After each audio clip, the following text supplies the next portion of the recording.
Hey, it's Matt, your average gamer. For this video, we're going to be going over 12 insane high-level builds for Elden Ring. This is going to be awesome. Can't wait to jump right into this one. We're going to start with a Bloodhound caster build, and this is an incredibly powerful build.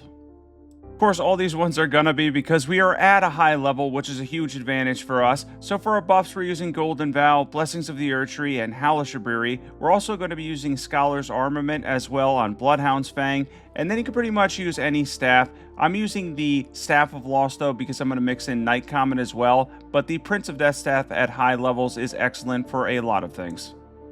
So the concept here is going to be to use the Ash of War, take advantage of Scholar's Armament, because if you use this on Bloodhound's Fang at high levels, you're going to get around roughly 1,000 AR, which is insane. You get around 1,000 AR, a lot of damage, a little bit of bleed build up to, of course, the innate bleed on Bloodhound's Fang, and a decent amount of magic and physical damage. Also, since we're going to have similar stats for most of the builds in this, pay attention to each clip as I'm going to be going over the buffs as well as what's in each build during the clips themselves, and then I'll go over just talismans and whatnot. Now, we'll show the stats on the side, but they're going to be the same for the majority of these builds. And there's Night Comet with the Staff of Loss after, of course, using many times Scholar's Armament, Bloodhound's Fang. Amazing damage we're going to get with that. You're going to see the AR in a second there. Yeah, a lot. And we've got an additional 254 magic damage, which is crazy, and a pretty high AR to begin with. Let's jump into equipment for this one. And for equipment for this build, we have, and I'm just going to show this off real quick because it'll show the AR, and the AR is going to be really high.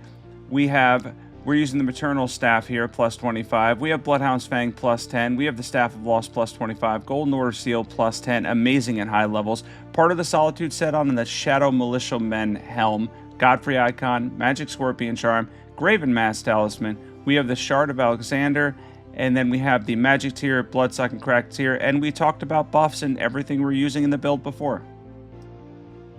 And next up here, we have a Fire Knight caster build. This is going to be a really powerful one. Once your sword lights on fire, you're going to get a huge amount of AR. We're also using Glintstone Nails. You're going to see me use the Staff of the Great Beyond a lot, so I could use both incantations and spells and still have over 350 scaling, which is awesome. Now, it's not going to beat out the Prince of Death staff or Golden Order Seal. In some cases, the Dragon Communion Seal if you're using Dragon Communion incantations, as well as Night Comet is better with the Staff of Loss still at max level by about 1 or 2%. Still, I love the ability with the Staff of the Great Beyond to just be able to cast both at any time without having to switch. It's one of the advantages of being a high level, and you can still get great damage too.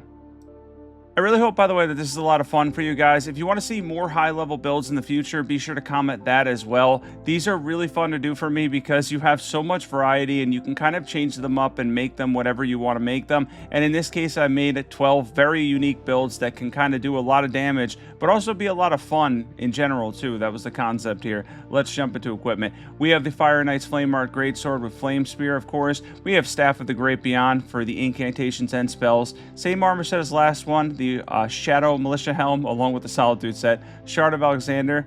We have the Godfrey Icon. We have the Fire Scorpion Charm. We have the Graven Mask Talisman. And then for our tiers, we have the Flame Tier, Bloodsuck, and Crack Tier. We're using Golden Vow, Halishaburi, Blessings of the Erdtree. We were also using Market Shackle to stun the boss. This is where I'm going to mark. I wanted to show my stats here. I am level 481, 80 in each damage stat, 60 Vigor, 50 Mind, 50 Endurance. We were using Black Flame, Glintstone Nails, and Pest Thread Spears. And next up here, we have a Dex Faith Lightning God build. This is an awesome one because we're going to be using the Bolt of Grandsax, as well as Ancient Dragon Lightning Strike, Frozen Lightning Spear, and then any kind of variant of Lightning Spear works well here too. For this instance, we're going to use the Golden Order Seal because that's going to give us insanely high scaling at the level we're at. And of course, we can run the Bolt of Grandsax too because we are a high level, and we can run Dex and Faith with 80 in each stat. And here we are using the Bolt of Grandsax, of course, for solid damage there, around 6,500. And then we switch to Frozen Lightning Spear. Now, that does frost build up, too. And you also get a decent amount of damage from that at high levels. At lower levels, that one isn't as good. I love that one, though. Using it with the Golden Order Seal, you can get a lot of return as far as damage in that one. Back to this, though. We're going to have the Bolt of Grandsax for range, of course, when we back off. Frozen Lightning Spear for up close. And then Ancient Dragon Lightning Strike, if you're able to get that off, obviously you're going to get massive damage as well because we have such high scaling. And here's another Frozen Lightning Spear. And in a second, we're going to be going into phase 2, where we'll concentrate on probably using Ancient Dragon Lightning Strike, because that's going to be our better bet for phase 2. Of course, you could use that at any time. It's basically a nuke after all, and we are an incredibly high level. But even so, I accidentally hit the Frozen Lightning Spear here, but that's not going to matter. Let's go up and try Ancient Dragon Lightning Strike on the Fire Giant. This is all on New Game Plus 7, around Journey 15 on this character. And he went down in a single shot of lightning. That wasn't too hard at all. Not too bad. Again, being a high level, we have a huge advantage there. A lot of damage from the scaling we're getting alone. If you use things like the Prince of Death Staff as well as the Golden Order Seal, you're going to get great scaling. We have the Bolt of Grandsax plus 10. We have the Golden Order Seal plus 10. Once again, the same armor set here. We have the Solitude set and Shadow Militia Men Helm. Shard of Alexander, Godfrey Icon. We have the Lightning Scorpion Charm. We have Phlox Canvas Talisman.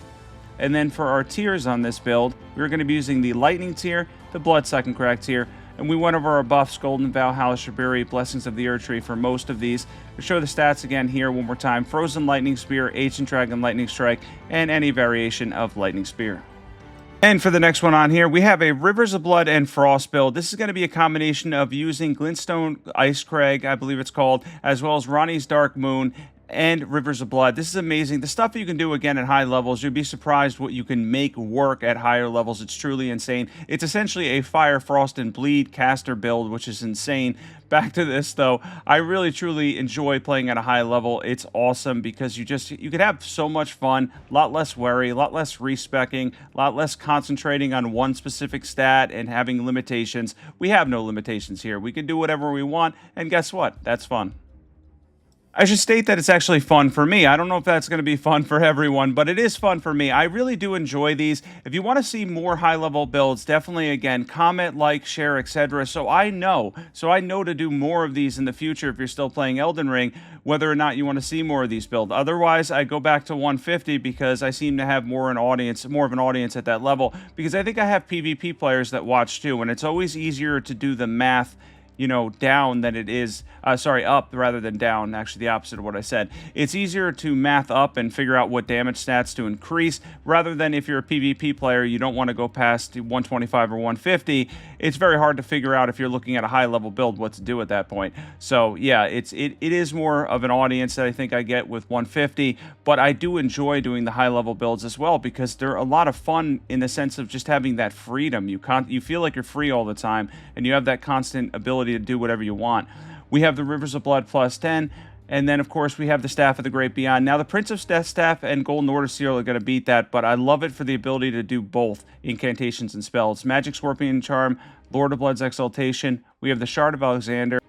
And we have Rotten Wing Sword Insignia. And then for our tiers on this build, we're going to have the Thorny tier and the Bloodsucking Crack tier. We're using Golden Vow, Hellish Shabiri, Blessings of the Earth Tree for most of these. The next one up here, we have a Spinning Ruin build. This is going to be the Spinning Great Katana in Quality Affinity with Blood Flame Blade. It's going to be awesome. A lot of bleed, a lot of physical damage, around 1,000 AR again. You're going to hear that number a lot. And then we have Stars of Ruin as our main spell. That's going to be a great combination here. We're going to be using the Prince of Death Staff for that. And of course, you're going to try to charge it, cast it, do whatever you can with it when you have the opportunity to do so. But first of all, we're going to see how much damage we get with the Great Katana and Spinning Weapon. And it's going to be a ton of damage, ton of physical damage there, a ton of bleed buildup, of course. You're going to see it here soon. Stars of Ruin, I want to mix in, though, at the right times. Even with that, just 5,000 damage, it truly is incredible. We're not even really building around Stars of Ruin specifically and still getting great damage. There's, I don't know, like 13,000 more damage or so. Yeah, this is absurd at high levels. The amount you can do, yeah, it's truly incredible. I love it. It's a lot of fun. And yeah, if you're a high level, you're going to check out these builds. I think you're going to have a blast running some of these, and I hope you do. I'm not the best with armor sets, so pick what armor sets you want to pick. For me personally, I just wanted something that was somewhat heavy and looked cool, and I kind of ran it for the entire video. And he's going to go down here. I think he probably should have went down here. The damage was already done. I guess he just has to finish his snake move no matter what, because, yeah, he's toast here, and, yeah, he goes down. I kind of knew that, but I was like, he has to go through the full motion. I guess he does. I guess it forces him to go through the entire thing, even if he goes down. But anyways, back to the build. This was another fun one. I can't wait to do more of these and go over more of these. I honestly am excited to jump into the next ones because there's a lot more good ones to come up. All right, let's jump in.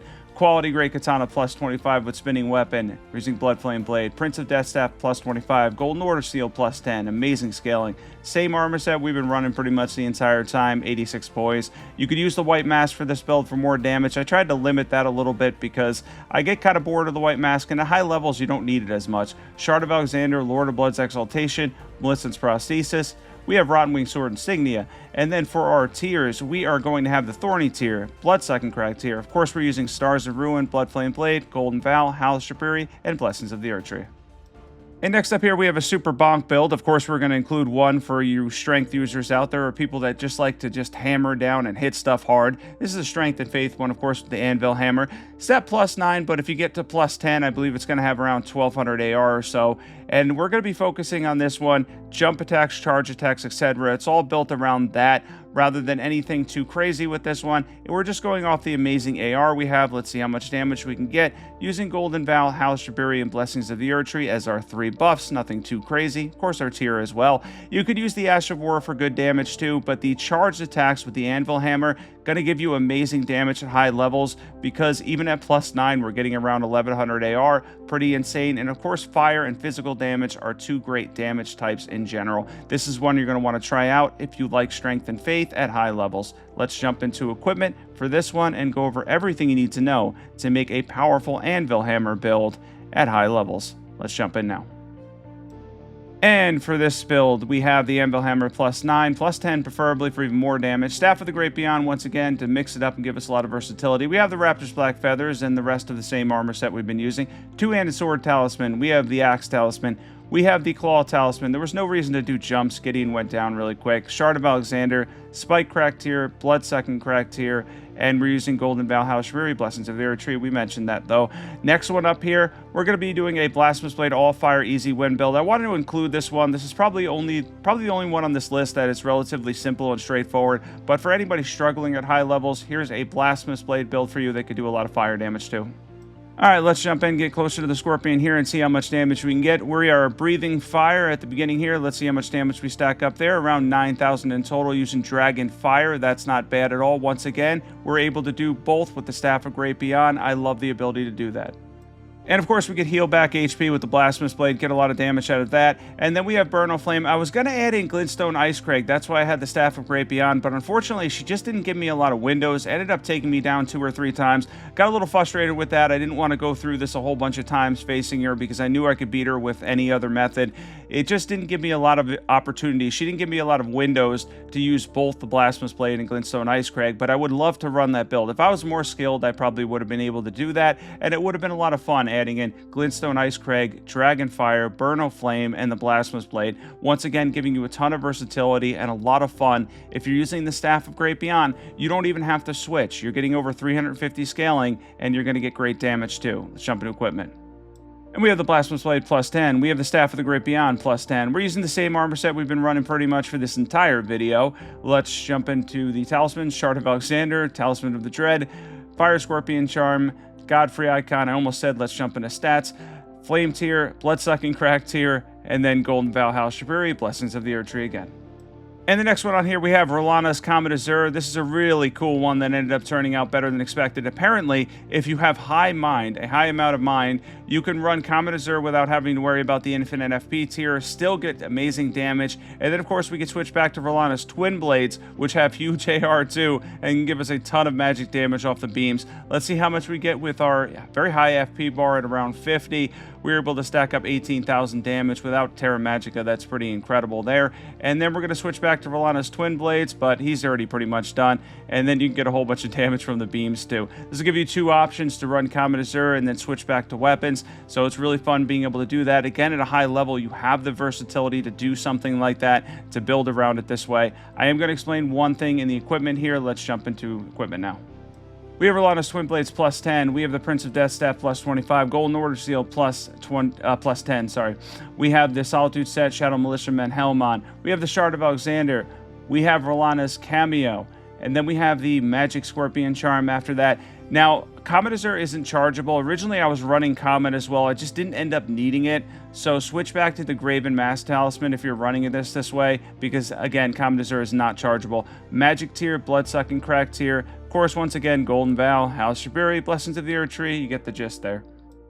And the next one's going to be a Sacred Darkmoon build. This is going to use the Darkmoon Greatsword and the Sacred Relic Sword. So a small mistake made during this clip. I had a heavy equipment load. I didn't even realize it, but I ended up loving this clip. So I took on a couple of bosses. I ended up throwing this one in. I'll go over what to change though. But yeah, I had a heavy equipment load. Didn't end up mattering though, because again, we're at high level. So you're going to always have that consistency in your damage. It really is incredible how much you can do in terms of your damage and everything, and how much you're able to get out of the weapons you're using at a high level. So there's the Sacred Relic Sword we switched to, and then it just becomes stun lock. Look at the stamina it takes up on this weapon, though. That is an incredible thing to look at.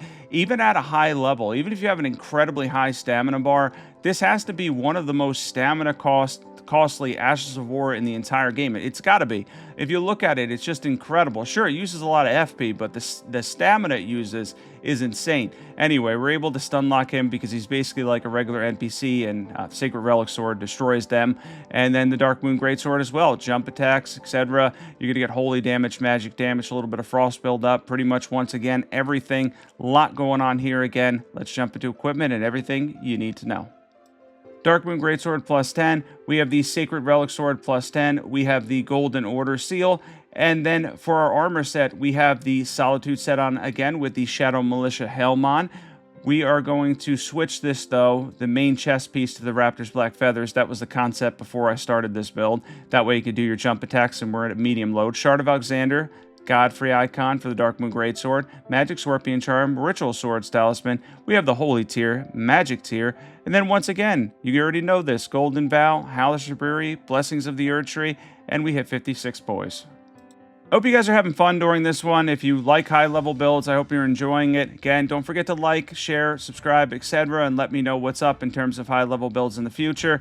All right, now for this one, we're going to be using the Euporia combined with Black Blade and Adula's Moonblade. A couple different things going on here. The main concept, though, initially has to be, of course, we're going to get in the Black Blade damage here for the debuff, but after that, we've got to build up that beam on Euporia, get in as many hits as we can so we can get the better beam part of it. And once we get that better beam part of it, we're going to get a lot of damage, a lot of holy damage. We got a lot of faith going on. We got a lot of stats for the weapons we're using, again, being at level 481, having 80 in all damage stats. If you're max level, you're just going to get a little bit more damage if you have 99 in everything, but basically 481 around where I'm at and up, you're going to be getting incredible damage from all of these builds, and taking on bosses going to be a lot easier facing bosses when you're at this level and you have the right builds that are optimized for a very fun and powerful setup, and I think a lot of these are. And there's the beam. A lot of damage off the beam there. And we're going to have to finish off this dragon here shortly. And then we're going to go over a couple more builds and the ending and everything. And once again, I know I mentioned this a few times, but if you want to see more high-level builds, if that's something that you want to see a continuation of, I do need to know in the comment section below.